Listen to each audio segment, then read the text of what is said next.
Welcome to another weekend in my life as an au pair in Italy. This weekend is really interesting because we actually went on a river cruise. To catch you up, I am staying with a host family, and so the Nona and I took the twin girls on this river cruise. It was a group kind of cruise, and we went to 3 different islands, starting with this one, Torcello, and they are all 3 just off of Venice, and they didn't take very long to get to.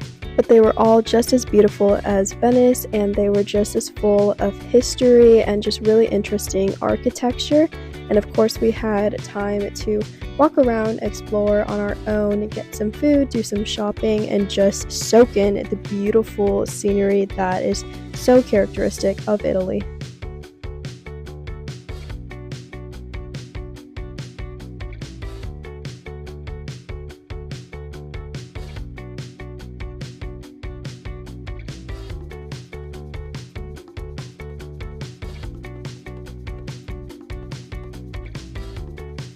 Our next stop was my favorite. It was Murano Island, and they are well known for their absolutely stunning, colorful buildings. They are just so gorgeous. This video doesn't even capture it all completely, but seeing them in that beautiful sunshine was just next level. I was just over the moon excited. That paired with the beautiful weather that we had, and the water was just the most perfect scene. And I heard a couple of different things about the reasoning behind the colors. The Nona told me that different colors symbolize different things, whether it was a residence or a shop or a restaurant. I also heard that it was useful way back in the day to help sailors to be able to see the buildings in the middle of the fog or just really gloomy days, and they are so bright that I think that is a perfect idea. Obviously, I was way obsessed with the pink ones, and I'm really glad to see that I was not the only one who was obsessed with these beautiful swans, geese maybe? I don't really know which ones they are. I don't know what the difference is, but they're in Venice, and they are here, and they are the star of the show, along with the buildings, of course.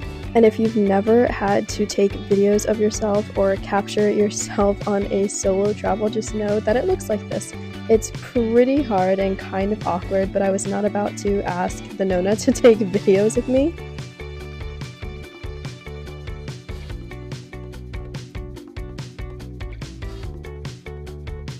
Our next stop after we crossed this beautiful body of water was the island of Murano, and this is probably everybody else's favorite stop because this island is known for their glass. And so that is kind of how I remember the differences between Burano and Murano. One is the buildings, Murano is their hand-blown glass. They make all of it themselves, and they sell it here on this island and in Venice. And this day we got a special treat, and we got to see how it is done by a professional. He did it right in front of us, and he took a couple of requests. And so first he did hand make this beautiful vase, and then he took the request from the little girls, and they requested that he make a unicorn. And so you can see the detail on this vase is just stunning. And then he literally just molds this glass like it's liquid or jelly or something, and he gets the smallest details like the unicorn horn, the hair, the tail. It was just so incredible to see, and I was so happy we got really good seats and could just see it this close with this detail.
This day was really fun and kind of random because I decided to try a different restaurant. It's this really unique little restaurant. You might have heard of it, Kentucky Fried Chicken. They do have one right as you come into Venice across the bridge.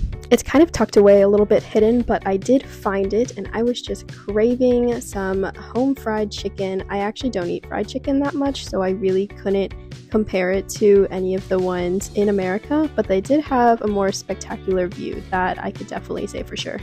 You can probably tell from the video just how perfectly crispy and seasoned everything was, and I would say that it was pretty good for being fast food, and it did not taste too overwhelming or greasy or anything like that, so highly recommend. I did enjoy my time. If you are there long enough to want a break from all of the pasta and pizza.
Funny story, so this day I was a little anxious about missing my stop because I did not want to get trapped in a different city like I did a previous week, and that is just a story for another day.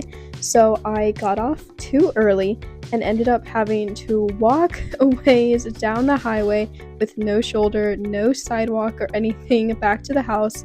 Luckily, it was not a bad walk. I knew where I was going and I felt perfectly safe. I even had a lady try to offer to help me, but I refused. I felt perfectly fine and I just enjoyed the sunset.